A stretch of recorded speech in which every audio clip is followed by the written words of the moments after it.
Di sebuah desa yang tenang di tanah Kanaan, lahirlah dua anak kembar dari pasangan Nabi Ishak alaihissalam dan Ribkah.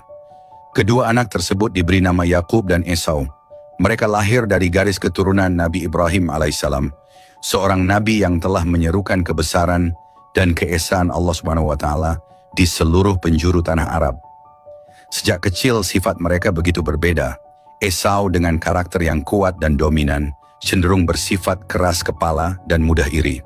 Sedangkan Nabi Yakub, adiknya, tumbuh sebagai pemuda yang lembut hati, penyabar dan penuh kasih sayang. Hari demi hari perbedaan ini semakin terlihat jelas, menciptakan ketidakharmonisan di antara mereka. Suatu sore saat matahari mulai meredup, Nabi Ishak alaihissalam mengumpulkan kedua putranya di halaman rumah.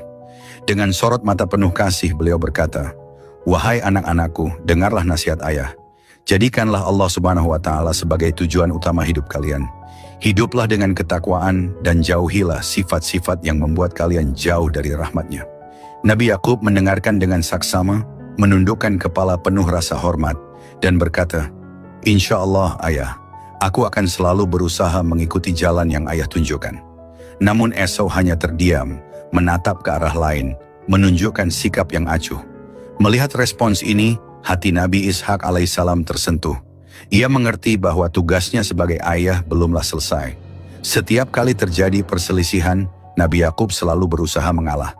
Tetapi hati Esau semakin dikuasai sifat iri dan dengki. Rasa tidak sukanya terhadap Nabi Yakub terus membara dan menimbulkan kebencian yang dalam.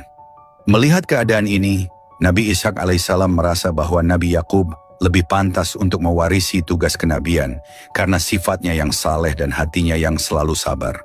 Salah satu malam ketika bintang-bintang bertaburan di langit, Nabi Yakub memberanikan diri mendekati ayahnya dan berbicara dari hatinya. "Ayah, kakak sering mengolok-olok dan merendahkan aku. Dia tidak pernah mau mendengarkan, bahkan ketika aku mencoba untuk bersabar." Nabi Ishak alaihissalam memandang Nabi Yakub dengan penuh kasih dan mengusap kepala anaknya, berkata, "Wahai Yakub, bersabarlah. Sesungguhnya Allah bersama orang-orang yang sabar, sebagaimana firman-Nya, dan bersabarlah.